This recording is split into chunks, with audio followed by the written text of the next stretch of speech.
On this toy spot, we're going to be having a look at the Stargate SG-1 PX Previews exclusive Ascended Daniel Jackson and Anubis.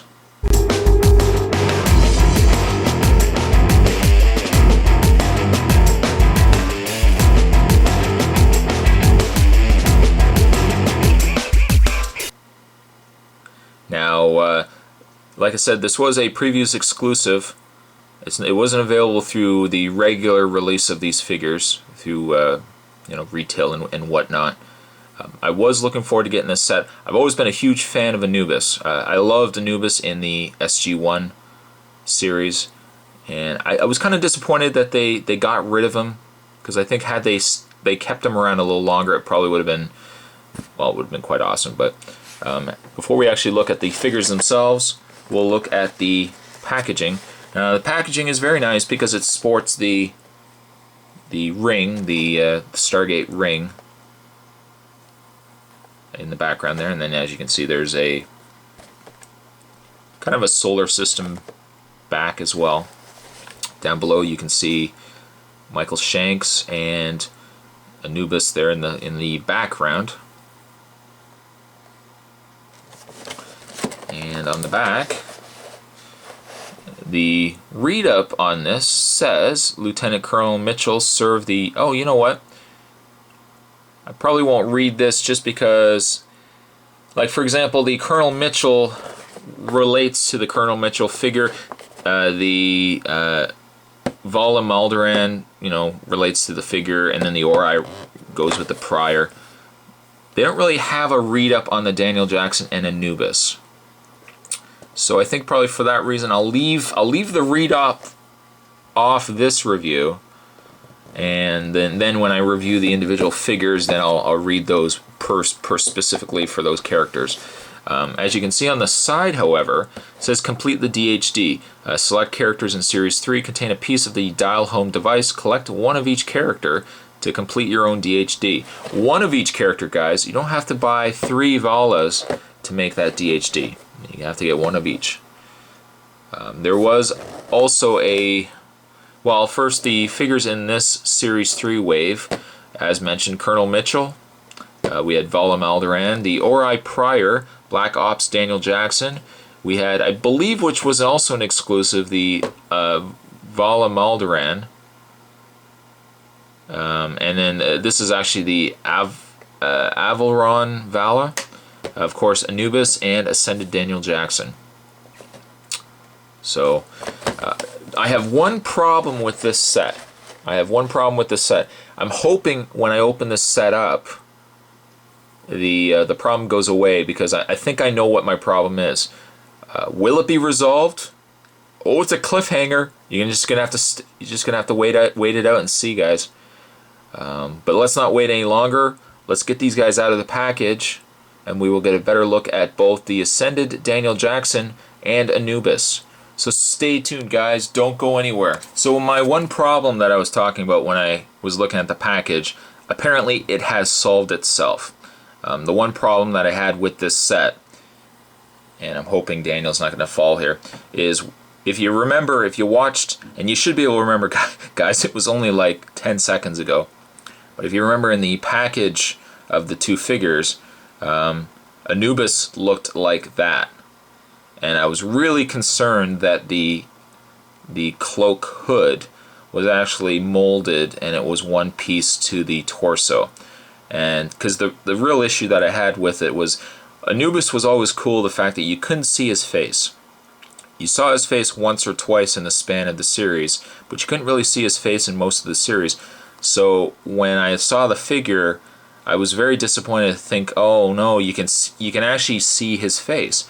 But the beauty of it is that they've sculpted the hood as a separate piece. I mean, you could take the hood off if you wanted to, and as you can see, you've got the very creepy shiny black skull of Anubis. But because this is a separate piece, what you can actually have happen is you can lean the hood forward, and you can have it so that you can't really make out his face. So what started as disappointment, oh, is now actually a sigh of relief. A sigh of relief that Anubis actually looks decent. And while that has saved the figure, the one problem I do have with the figure, however, is some of the paint application. For example, the red that they've applied over top of the black, it's a bit sloppy the way it's been applied.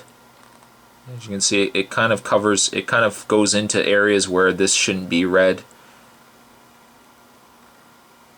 But I mean, that aside though, for what it is, I mean, it's a nice looking figure.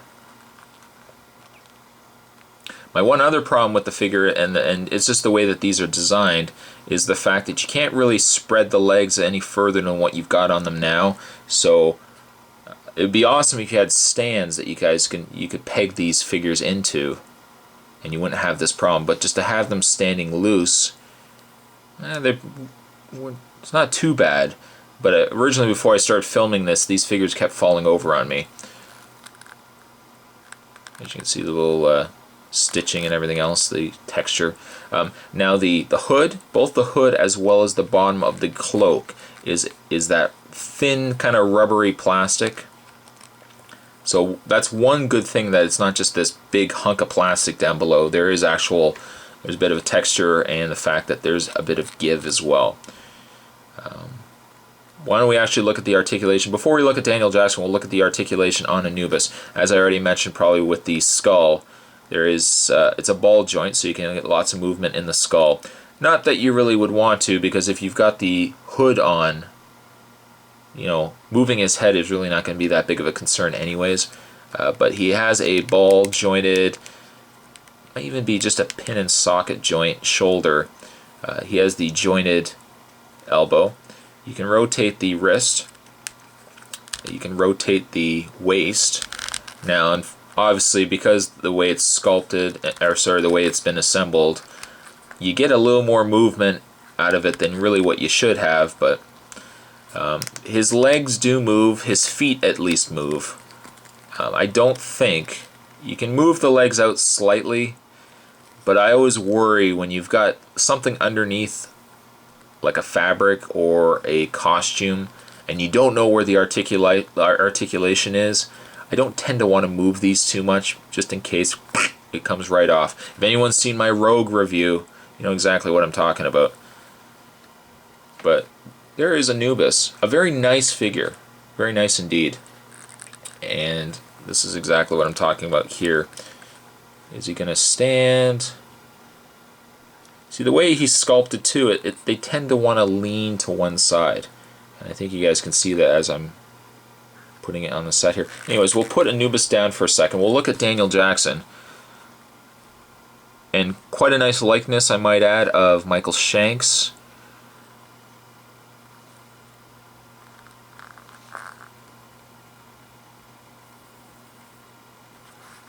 Very nice. The face is quite nice on him. I think they've done a great job of sculpting it. And much like Anubis, Daniel Jackson also is including a hood. So if you so wish to have him hooded, you can certainly do that. I would display this guy personally on the shelf with the hood on. Now granted, in the show he probably had a little further back.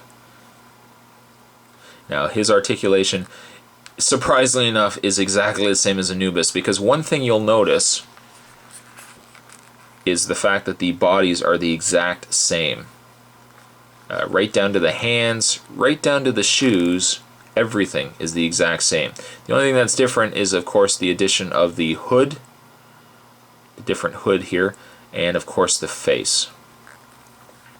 I mean, I'm alright with that, because I would much rather have a complete repaint of a sculpt of Daniel Jackson if it meant that I could get Anubis. So I'm alright with that. I mean, some people might say, well, hey, why didn't they just make a new sculpt? But so being that it is the exact same sculpt as Anubis, the articulation should be the exact same as well. So you've got a ball jointed head, and you've got the I believe it's a pin and socket. It doesn't look like it's a ball joint. It might be a ball joint, and you just can't get as much movement because of the sculpt of the sleeve. But he has the jointed, articulated elbow. He has the rotation in the wrist and also in the waist. The one thing I have problems with this figure is just these little rings of fabric. As you can see, they're just kind of falling all over the place. It won't be a problem once he's on display, but to pick him up and move him, you tend to have this kind of moving around on you. Certainly something with him being on display won't be a problem. But so there you have Daniel Jackson. And the opinions of the set. Now that I've actually got Anubis out of the package, and I realize that you can in fact move the hood, the set is nice. And if you're a fan of Stargate SG-1 or just Stargate in general, like I am, and you're a fan of Anubis, this is definitely a set you want to pick up. The Anubis, while he is a nice looking figure, I probably would only give him about a 6. The Daniel Jackson, probably about a 6 or a 7. The set as a whole, though, probably about an 8. A really nice set to pick up, guys. That was a toy spot on the Stargate SG-1 PX Previews exclusive, featuring both the very cool Anubis and the equally cool Ascended Daniel Jackson. A great set for any Stargate universe fan, really. But I hope you guys enjoyed it. Stay tuned for many more spots on Stargate figures, and I'll see you guys next time. Later.